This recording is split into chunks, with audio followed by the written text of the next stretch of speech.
Hi అండి. So నేనైతే ఈరోజు ఎగ్ బిర్యానీ చేసుకోవాలనుకుంటున్నాను. కానీ సింపుల్గా ఓన్లీ ఆనియన్స్తో మాత్రమే చేసుకుంటున్నాను. మీకు కూడా యూజ్ అవుతాయని చూసేయండి. ముందుగా అయితే ఆయిల్ వేసుకుందాం. ఇందులో ఎగ్స్ వేసుకోవాలి.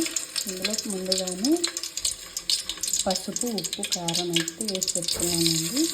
ఇందులో వేసేసుకున్నాం. అంటే ఇందులో ఫ్రై చేసుకోవాలండి ఎగ్స్. ఇలా పెట్టేస్తే ఫ్రై అయిపోతాయి. పక్కన పెట్టేసుకోవాలి. బిర్యానీ దినుసులు వేసుకోవాలండి.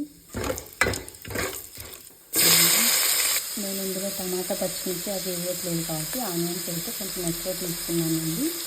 ఉప్పు, ఆనియన్స్ అయితే ఫ్రై అయిపోయాయి. అల్లం వెల్లుల్లి పేస్ట్, ఇది బిర్యానీ మసాలా, కారం, జీలకర్ర పొడి, గరం మసాలా అండి. నేనైతే కొంచెం కుక్కర్ తీసి పెట్టుకున్నాను.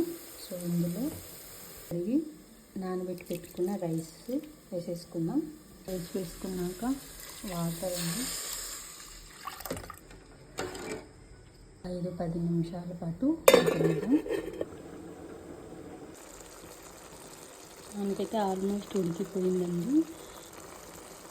తీసి పెట్టుకున్నామండి. ఇందులో వేసేసుకుందాం.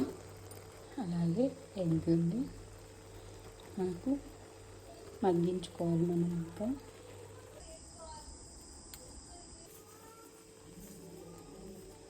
అంతే అండి. ఇష్టమైతే కలర్ కూడా యాడ్ చేసుకోవచ్చు. 2-3 నిమిషాల పాటు మగ్గిద్దాం. అంతే అండి, ఎగ్ బిర్యానీ అయితే రెడీ అయిపోయింది.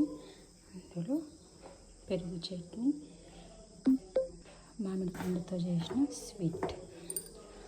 అంతే అండి. Video bye bye.